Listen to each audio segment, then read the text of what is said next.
So hello everyone, good morning, welcome back to a new blog. কেমন আছো তোমরা সবাই? আশা করছো তোমরা সবাই খুব ভালো আছো, আমিও ভালো আছি। নতুন একটা ব্লগে তোমাদেরকে অনেক অনেক স্বাগত, অনেক অনেক ভালোবাসা। আজকের ব্লগটা শুরু করছি বড়োদেরকে প্রণাম জানিয়ে আর ছোটোদেরকে অনেকটা ভালোবাসা জানিয়ে। কালকে মাম্মাম রাতের বেলা খেলছিল ঘরের মধ্যে, আর আমি রান্নাঘরে রান্না করছিলাম। আর এদিকে দেখো, ও যদি একাই ঘরের মধ্যে থাকে, ও একটা না একটা কাজ তোমাকে বাড়িয়ে রেখেই দিবে। তো কালকে এই গামছাটার মধ্যে করে রেখে দিয়েছিলাম ফুলগুলো, আর আজকে দেখো ভালো করে এখন সাজিয়ে নিয়ে নিচ্ছে আবার। তো মামামকে বারবার বলছিলাম যে এভাবে কিন্তু ফুল খুলবে না, এভাবে ফুল খোলা যায় না। তো মামাম বলছে আমি খুলবো, যেহেতু ড্রেসিংটা আমার খাট থেকে পাশেই, এর জন্য। তোমাদের দাদাভাইকে কতবার বলেছিলাম ড্রেসিংটা অন্য জায়গায় নিয়ে গিয়ে বসাও, কিন্তু কি করব বলো তো বন্ধুরা, আমাদের ঘরে না সেরকম জায়গাও নেই, ঘরটা একটু ছোট, তো জিনিস রাখার জায়গা নেই, মানে জিনিসপত্র দিয়ে ঘরটা একবারে ভর্তি হয়ে আছে। আগে না আমার এই ঘরটার মধ্যে অনেক ফুল ছিল, মানে ফুল দিয়ে ঘরটাকে একবারে সুন্দর করে সাজিয়ে রেখে দিয়েছিলাম, কিন্তু মামাম না সব নষ্ট করে দিয়েছে। তো তার জন্য আর বেশি কিছু ফুল নিয়ে আসা হয় না। আর যা মানে ড্রেসিংয়ের মধ্যে দুদিকে দুটো ফুল না রাখলে কিন্তু খারাপ দেখা যায়। তো তার জন্যই কিনে নিয়ে আসলাম, যখন চড়ক মেলা ছিল তখন কিনে নিয়ে আসলাম। তোমাদের সঙ্গে তো আমি শেয়ার করেছি। তো দেখো এইটাও নষ্ট করা শুরু করে দিয়েছে। আর আমার যত মেকআপ সেটগুলো, মনে করো যে লিপস্টিক, তারপরে আইশ্যাডো, কাজল যা আছে সব কিছু ভেঙে ফেলে দিয়েছে। এখন যে আমি কোথাও যাব একটুখানি যে লিপস্টিক লাগাবো, তার কোনো আশা নেই, এখন কিনে আনতে লাগবে। তারপরে যেহেতু আমাদের ড্রেসিংয়ের তালাটা নষ্ট হয়ে গিয়েছে, এর জন্য, নাহলে আমি তালা লাগিয়ে সবসময় রাখতাম, কিন্তু এখন নষ্ট হয়ে গিয়েছে, তার জন্য বারবার খুলবে আর ড্রেসিংয়ের মধ্যে উপরে উঠবে, উপরে উঠে সাজুগুজু করবে। তো তারপরে দেখো বন্ধুরা, ফুলটা সাজিয়ে গুছিয়ে রেখে দিয়ে দিলাম ড্রেসিংয়ের মধ্যে। তারপরে চলে আসলাম এই যে কলের পাড়ে এসে এই যে বাসনগুলো মেজে নিয়ে নিয়েছি, আর এখন আমি ধুয়ে নিয়ে নিচ্ছি। অনেক অনেক কাজ করি ঠিকই, কিন্তু বন্ধুরা তোমাদের সঙ্গে না শেয়ার করা হয় না, ইচ্ছে করে ঠিকই। কেন বলো তো? মামামের জন্য। মামামকে মোবাইল দিয়ে বেশিরভাগ আমার কাজ করতে লাগে, এর জন্য। মোবাইল যদি একবার নিয়ে বসে, যতক্ষণ মন শান্তি হবে না ততক্ষণ তোমাকে মোবাইল দিবে না। আর দেখো এদিকে বাইরে বৃষ্টি হচ্ছে, বাইরে জল ভরে গিয়েছে, আমার ভয়ও লাগে। তো তার জন্য কিন্তু আর আমি বেশি কিছু তোমাদের সঙ্গে শেয়ার করতে পারি না। বাড়ির বউদের বাইরে কাজে না গেলেও কিন্তু বাড়িতে অনেক কাজ থেকে, এই যে উঠান ঝাড় দেওয়া, অনেক কিছু। তো তারপরে দেখো বন্ধুরা, আমি এদিকে বাসনপত্রগুলো মেজে নিয়ে উঠানটা কিন্তু ঝাড় দিয়ে নিয়েছি, তোমাদের সঙ্গে আমি শেয়ার করতে পারিনি। মামাম তখন মোবাইল দেখছিল। তো মামামকে এখন পুতুল দিয়ে দিলাম ঘরের মধ্যে, এখন মামাম খেলছে। ও ঘরের মধ্যে থাকলে আমার ভয়ই লাগে যে কোন সময় কি করবে। তো বন্ধুরা ওইদিকে ভাত হয়ে গিয়েছে আর ডালটাও সেদ্ধ করে নিয়েছি। তো এখন এই যে লঙ্কা, জিরে আর হচ্ছে ওখানে দিয়ে দিলাম আমি পেঁয়াজ, আর তেজপাতা ছিল না, তো তার জন্য দিলামও না। তো এখন ডালটা আমি ফোড়ন দিয়ে দিলাম। আজকে রান্না হবে মুসুর ডাল, আর তার সঙ্গে হচ্ছে শুটকি মাছ দিয়ে কচুরলতি রান্না করব। এগুলো কিন্তু বাড়ির মুসুর ডাল, বাড়িতে যে ক্ষেতের মধ্যে মানুষ আবাদ করে, তো এগুলো তাড়াতাড়ি কিন্তু মানে সেদ্ধ হয়ে যায়, আর হচ্ছে খেতেও টেস্টি লাগে। তো তারপর দেখো ডালটা ওইদিকে হয়ে গিয়েছে, আর কচুরলতিটা আমি এইদিকে কেটে নিয়েছি, তো সেদ্ধ করে নিয়ে নিলাম। আর এখন আমি কচুরলতিটা রান্না করব। তো দেখো বন্ধুরা, এখানে দিয়ে দিলাম আমি তেল, আর পেঁয়াজ আর শুটকি মাছটা আমি একসঙ্গে ভেজে নিয়ে নেব। তো তারপরে কচুরলতিটা দিয়ে দেবো। তো বন্ধুরা তোমরা স্কিপ না করে পুরো ভিডিওটা দেখতে থাকো, আশা করি তোমাদের ভালো লাগবে।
তো বন্ধুরা দেখো, এখানে আমি মানে রসুন ছিল না দেখি কিন্তু ফোড়নে রসুন দেইনি, পেঁয়াজ দিয়ে নিয়েছি, আর হচ্ছে লঙ্কা বাটা আর জিরে বাটা দিয়ে দিলাম। আর আমি ভালো করে দেখছিলাম যে কচুরলতিটা সেদ্ধ করেছি, সেদ্ধ হয়েছে কি হয়নি। তো তার জন্য দেখি সেদ্ধ হয়ে গিয়েছে, আর যেহেতু ডাল আছে তো তার জন্য এই যে ভাজা ভাজায় নামাবো। আর খেতে কিন্তু খুবই টেস্টি হয়েছিল। তো দেখো বন্ধুরা, খাওয়া দাওয়া করে একটুখানি রেস্ট করে নিয়েছি। মামামও ঘুম থেকে উঠে গিয়েছে, তো তারপরে মামামকে খাওয়ালাম। আর মামাম এই যে ওর শুরু হয়ে গিয়েছে এইদিকে ও সাজুগুজু করা। আর ঝুড়িটা তো আমি ওই সাইডে একবারে ট্রাঙের ওই দিকে রেখে দিয়েছি। তো তারপরে দেখো এই যে কয়েকটা জামা কাপড় আছে হালকা ভেজা ছিল, তো ঘরের টারের মধ্যে দিয়ে দিয়েছে। আর যেগুলো শুকিয়েছিল তো সেগুলো আমি চেয়ারের মধ্যে রেখে দিয়েছিলাম। তো সেগুলো এখন ভাঁজ করে নিয়ে নেবো। আর মামাম যেমনি দেখলো যে মা ওইদিকে বাইরে গেল, তো অমনি ও দেখো টুপ করে বের হয়ে চলে গেল। কেউ যদি দেখে যে বাইরে আছে তাহলে ও চলে যাবে। আর এদিকে দেখো এই জামাটার দিকে হালকা একটুখানি ভেজা আছে, তো তার জন্য এই টারের মধ্যে দিয়ে দিলাম। তো তারপরে গিয়েছিলাম আমার জায়েদের বাড়িতে। জায়েদের বাড়িতে এক গাল একবারে পান খেয়ে চলে এসেছি। আমি একটা বেশি পান খাই না, কিন্তু মাঝে মাঝে খেতে ইচ্ছা করে, তো তার জন্য খেয়ে চলে আসলাম। তো চলো বন্ধুরা, আমি জামা কাপড়গুলো ভাঁজ করে নিয়ে নিই। ভাঁজ করে নিয়ে ঝুড়ির মধ্যে রেখে দিয়ে দেবো।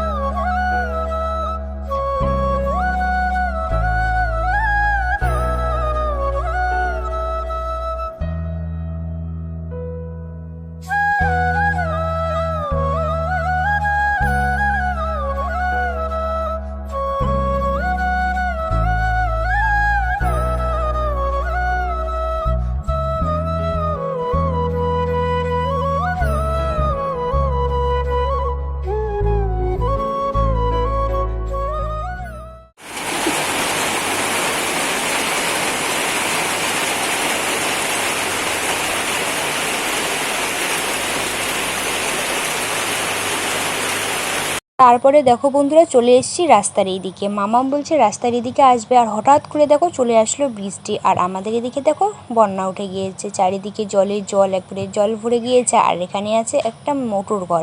তো সেখানে এই যে মোটর ঘরটা আছে দেখে বাঁচলাম, না হলে ভিজে ভিজেই বাড়ি যেতে লাগতো।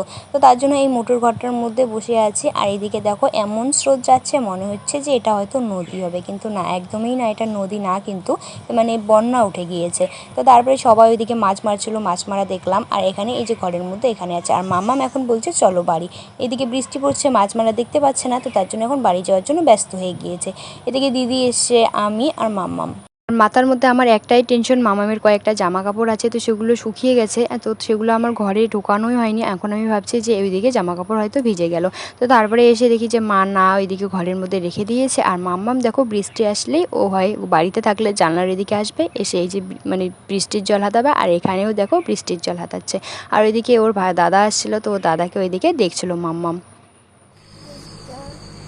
শুভ সন্ধ্যা বন্ধুরা সবাইকে। তো যাই হোক, দেখো এদিকে মাম্মামকে এই যে পড়াতে বসিয়েছি। মাম্মাম এখানে বসে বসে এখন লিখছে।